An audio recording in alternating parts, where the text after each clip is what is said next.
The New York Islanders have won 4 games in a row for the first time all season after winning both of this weekend's games. But more injuries have hit, and the Islanders have made a controversial signing. We'll break all of this down on today's Locked On Islanders podcast.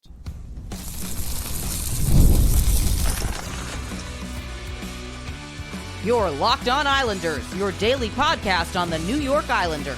Part of the Locked On Podcast Network, your team every day. Welcome, everybody, to the Monday edition of the Locked On Islanders podcast, part of the Locked On Podcast Network, your team every day. I want to thank everyone who makes Locked On Islanders your first listen every day. Don't forget to subscribe on YouTube or wherever you listen to podcasts so you get new episodes as soon as they drop. Today's episode is brought to you by FanDuel. Super Bowl 59 is here, and there's no better way to make every play more exciting than with FanDuel Sportsbook. New customers can bet just $5, and if you win, you'll score $200 in bonus bets. Download the app or head to FanDuel.com to get started.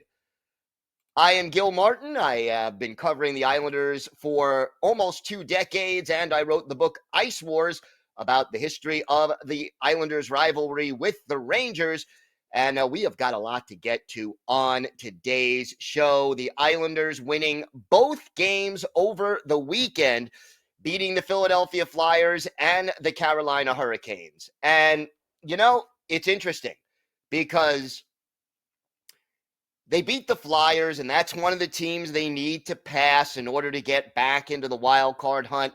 And they played a solid game against Philadelphia. Max Siplikov still unavailable, so he didn't play, and that avoided some of the extracurriculars that we expected to see, although there was still, some tension, let's say, between these two teams. Didn't expect to see J.G. Pageau dropping the gloves.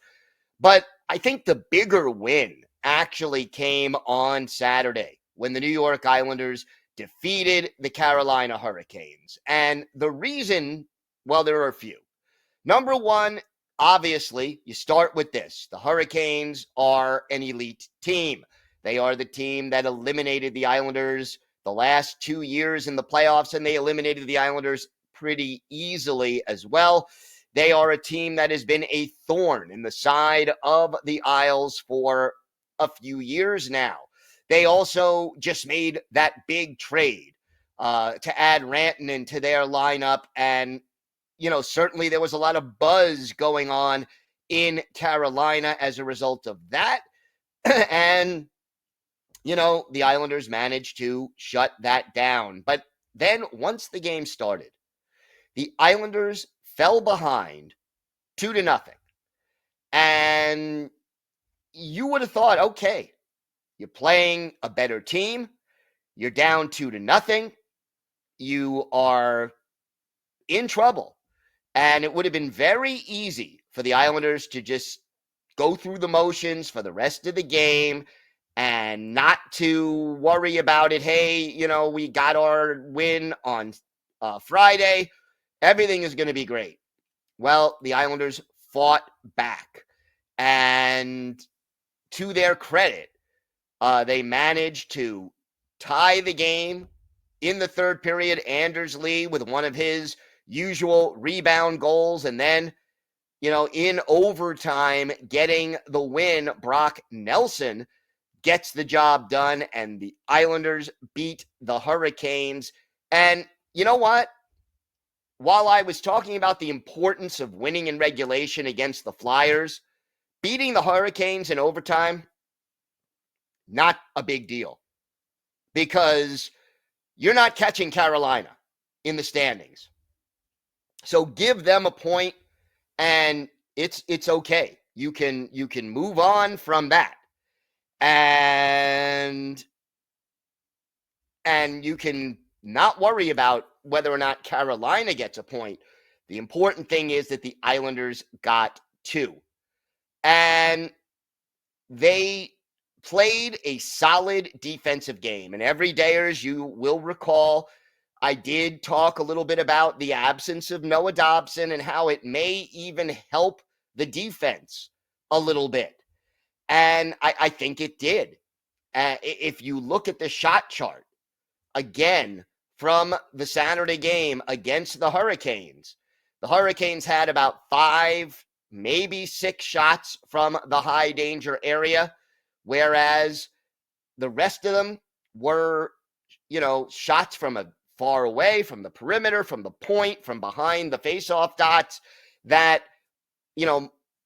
Hogberg was able to see and stop and, get that job done.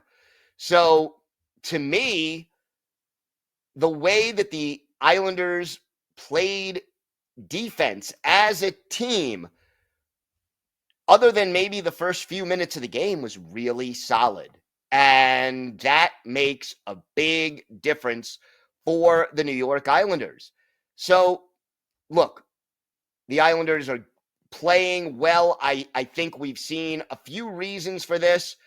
Got to give some credit to Mark Gatcomb because he has played really well doing the job he was brought in to do.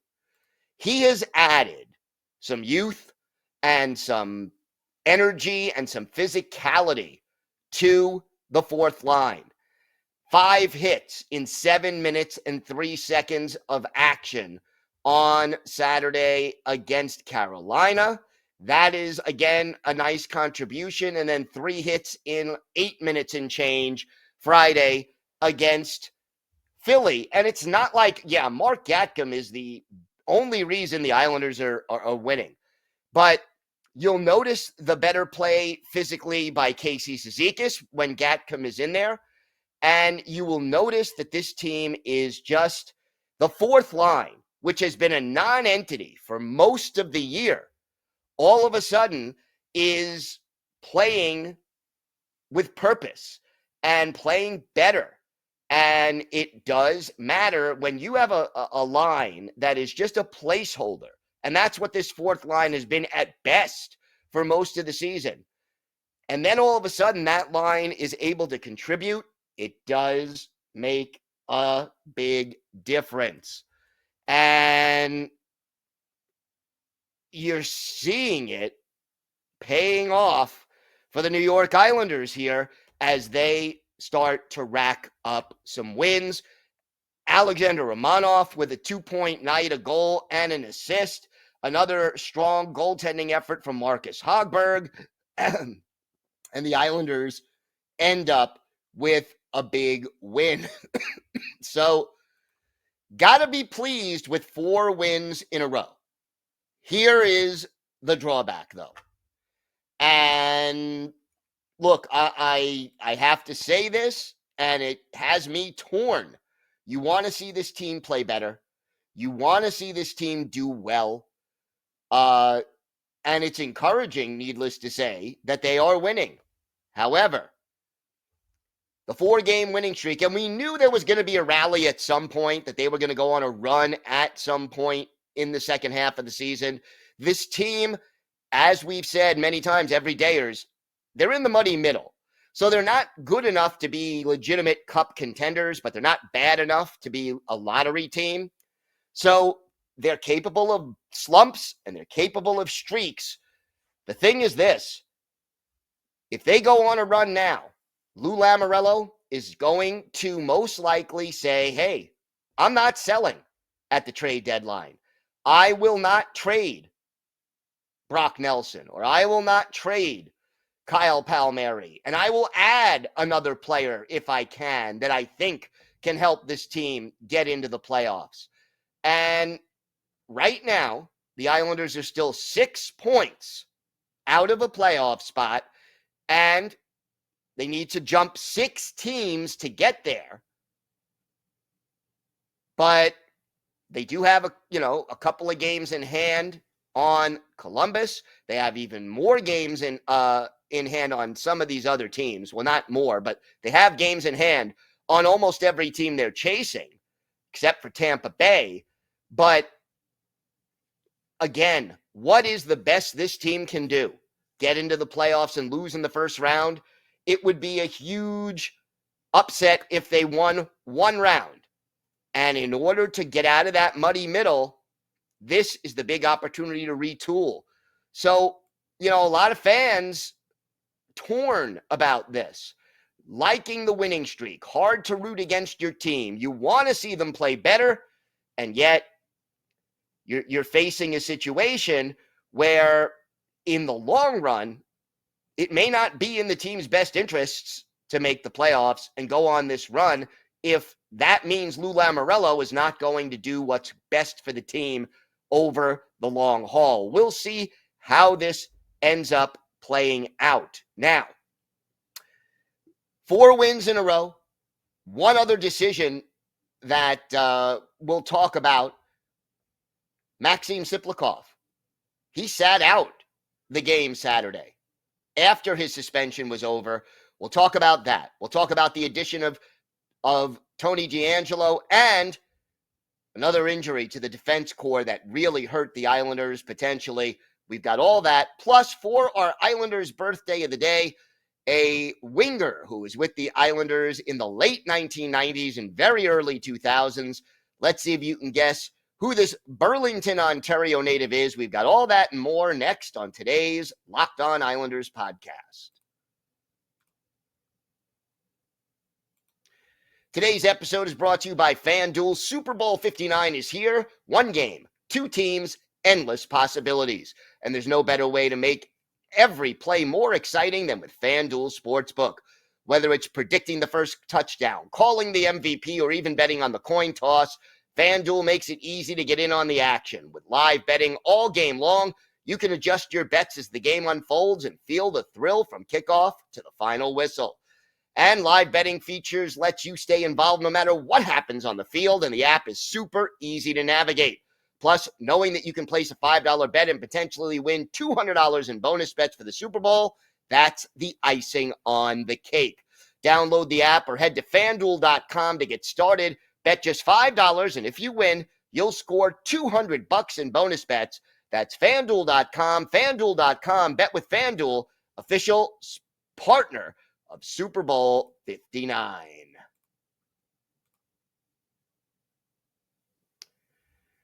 So the injury bug bites the Islanders again. 2 injuries worth noting from that Saturday game against Carolina. First one happened right after the opening faceoff. 15 whole seconds into the game, Ryan Pulock injured, looks like upper body, always sort of hard to tell, but he was on the ice for 15 seconds, skated off, did not return. And let's face it, Ryan Pulock, a right shot defenseman again, would be a huge, huge loss for the New York Islanders. And you look at the numbers. Pulock, first of all, up till right now, has, done his job as a defenseman. I'm not saying he's playing the way he played 3-4 years ago, but 3 goals, 16 points, played in all 48 games, and a +7 with only 10 penalty minutes. You got to give him credit for being there every night, and him coming out of the lineup is going to hurt you defensively a lot and offensively a little. And the more important thing in my mind about Pulock, he does add some leadership. He is one of your better defensive defensemen. Not that he has been, at that same level necessarily this year, but, he also logs a lot of minutes. 22 minutes and 23 seconds on average per game. And the Islanders managed to come back and win Saturday, despite the fact that for, let's face it, 59-45 of regulation and all of overtime, they only had 5 defensemen. And now you've got to adjust. Now, we still do not have an update. Sunday, the Islanders did not make any announcements concerning Pulock. We expect one after the morning skate on Monday. And look, we do not expect him to play against Colorado on Tuesday. That is just unlikely. However, how long is he going to be out? If he's out 2-3 games, a week, the Islanders, you just have Dennis Cholowski and you move on and, you insert Cholowski into the lineup and everything should be okay. But what if he's out significant amount of time and the injury visually, and that isn't always a true indication of how serious it is, but what if he's out 2 weeks, 3 weeks, a month, 6 to 8 weeks, whatever it is? That, again, puts a huge dent in the Islanders' playoff hopes. It makes leaping over 6 teams and playing at this high level for the rest of the regular season even more difficult and more challenging. So then you have the question of what will Lou Lamoriello do? He already added Tony DeAngelo, and we're going to talk more about that in our third segment. But will he go out and try to acquire another right shot defenseman? Will he trust Cholowski to come in and play? Cholowski would have been, talent-wise, skill set-wise, a better replacement for Noah Dobson than he would be for Ryan Pulock. But you got to figure this out. And I think the worst thing that Lou could do is try to add a player where you're giving up something. With DeAngelo, they didn't have to give up anything. They just signed him. He cleared waivers, and he was inserted into the lineup. If you either call up, Grant Hutton from Bridgeport, or you make another move as necessary that doesn't cost the team anything, I'm okay with that. But if Pulock is out for an extended period of time, do not trade a prospect, a draft pick, or even a player, unless it's a player you were going to trade anyway, in order to fill that gap to try to make that playoff run. That, to me, would be the worst possible move that Lou Lamoriello could make under the circumstances. And look, it is not going to be easy to replace Ryan Pulock. It just isn't.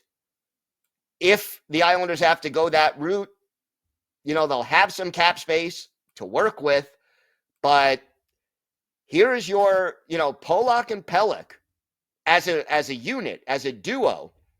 They were your shutdown pair. They were both, your defensive pair that you could count on late in games. And finally, over the last couple of weeks, 2-3 weeks, the Islanders have not been blowing leads late. So hopefully, they have worked through this, and the loss of Pulock, I think, really hurts them defensively. And I think while Dobson's loss was one that was really hard to replace because there was no one on the roster who really comes close to matching the skill set of Noah Dobson, I don't think there's anybody on the roster right now who can come close to duplicating what Pulock does. Not as well as he does it. So we'll see. We're waiting for an announcement. As always, the Islanders tend to be very vague about these things. We have heard that Noah Dobson is week to week at this point, and yet, we've heard rumors, and we don't know how true, that he could be done for the season. The Islanders don't specify what the injury is. They're not obligated to under NHL rules. And, week to week is maybe as extensive as of an update as we may get. But we're waiting for the update on Ryan Pulock. And look, this is going to put more pressure on guys like Adam Pelech, Alexander Romanov, Dennis Cholowski, Tony DeAngelo. All the other defensemen are going to have to step up. And I think Romanov, Cholowski, and Pelech will have the most pressure on them because Cholowski, because he's getting a chance as a result of the injury. Pulock, because he and Romanov become their best shutdown defensive players on the blue line, and they're going to be asked to do more. And I think all of the defensemen will see their minutes increase. We don't know how much Patrick Waugh is willing to trust Cholowski and Isaiah George and even Tony DeAngelo, some of the guys who he is not as familiar with and hasn't dealt with as much or aren't as experienced at the NHL level in the case of Cholowski. It is going to be very, very important that these guys step up. Meanwhile, Marcus Hogberg, also injured his hand in the third period, managed to stay in the game until overtime. When he came out, you end up with a situation where Ilya Sorokin gets the win in the game on Saturday night, despite the fact that he was only on the ice for 2 minutes and 3 seconds and made only one save. Look, we know that Semyon Varlamov is not back yet. He is skating on his own, but hasn't practiced with the team. If Hogberg is going to miss time, that's going to put a big burden on Ilya Sorokin, and you probably have to call up Jakub Skarek as an emergency backup. We'll see. Again, hoping for an announcement at some point on Monday about where the Islanders stand with these injury updates. We have got more to get to. The Islanders signing Tony DeAngelo. We're going to break it down, talk about how he fits into the lineup, some of the issues that have made him a controversial figure, and we'll talk a little about Maxim Siplikov and the fact that he sat out Saturday's game. All that plus our Islanders birthday today coming up next on today's Locked On Islanders podcast.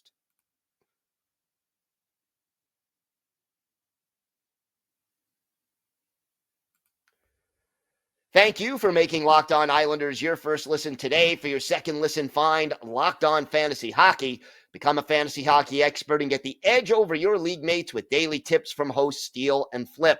Find Locked On Fantasy Hockey on YouTube or wherever you listen to podcasts. It's part of the Locked On Podcast Network, your team every day. So Tony DeAngelo joins the New York Islanders for better or for worse, and it depends on who you ask when it comes to that. DeAngelo signed for the rest of this season only, a prorated deal at the league minimum. He cleared waivers, so he couldn't play Friday because he hadn't cleared waivers yet. At 2 p.m. on Saturday, he cleared, and, well, he is now a New York Islander. He is a former New York Ranger, former Carolina Hurricane. He was playing in the KHL earlier this year, and he was playing for SKA St. Petersburg, had 32 points in 34 games, but agreed to mutually terminate his deal earlier this month and came back to the U.S. He has left some of his previous teams on less than ideal circumstances. His time with the Rangers ended in controversy. There was a confrontation with Chris Drury. He had some difficulties with Alexander Georgiev, who he allegedly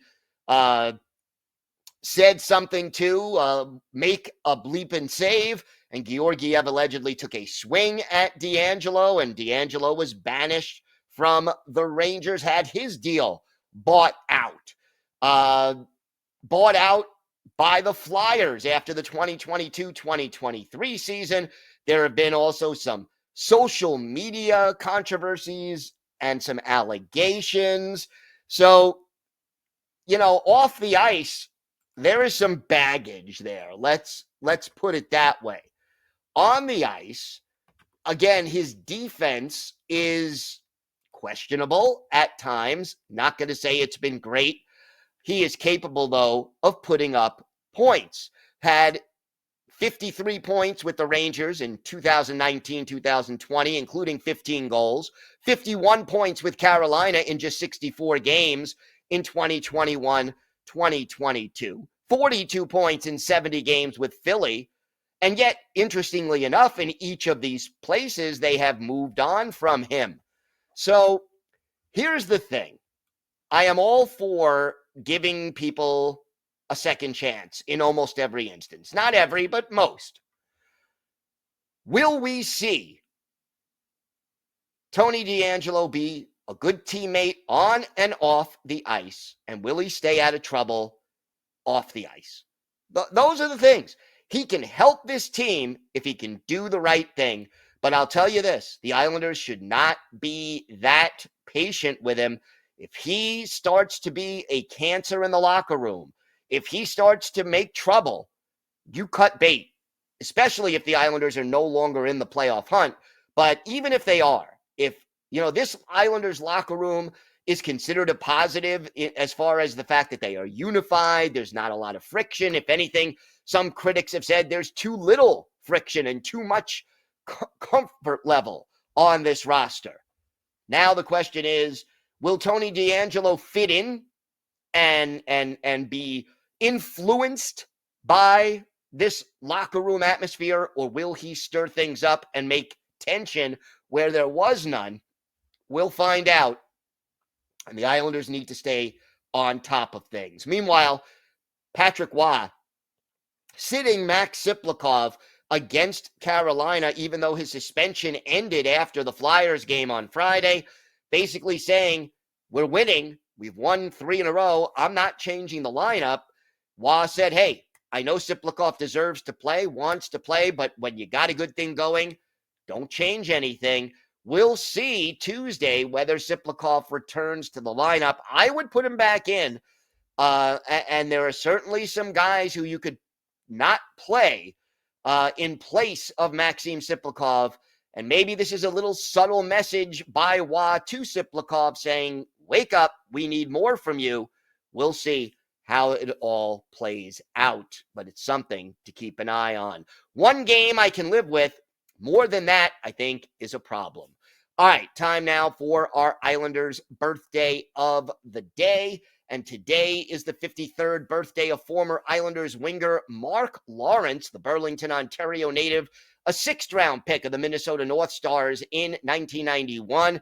Made his NHL debut with the Dallas Stars in 1994-95. Joined the Islanders in 97-98 and became a regular in 98-99, where he had his best season on the island, 14 goals, 30 points in 60 games.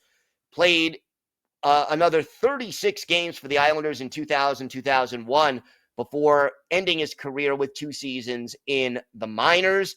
Played in 142 NHL games, 18 goals, 44 points, 115 penalty minutes.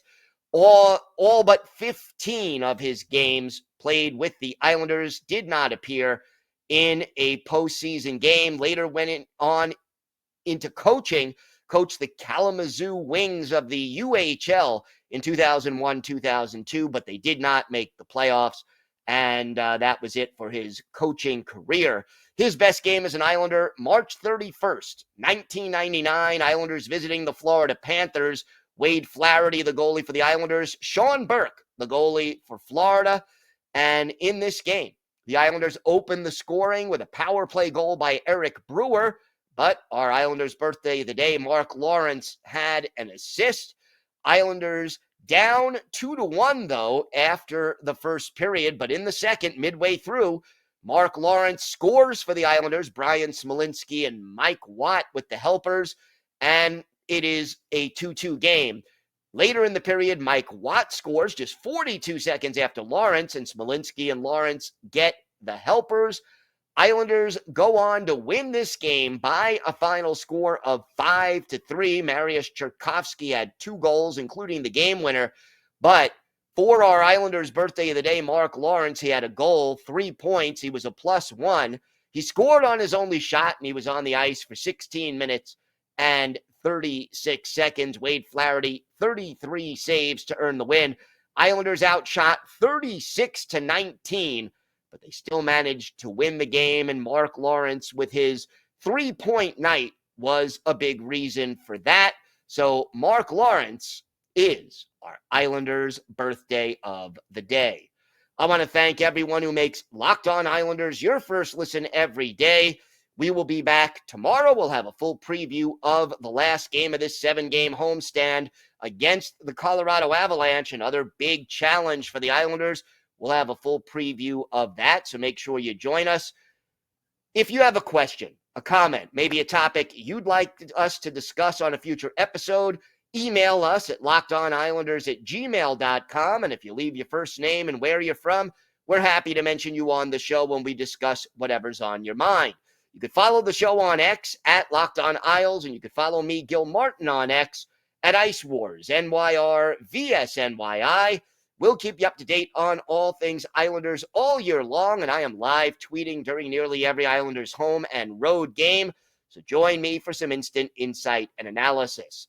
Have a great day, everybody. Stay safe, and thanks for listening to and watching the Locked On Islanders podcast.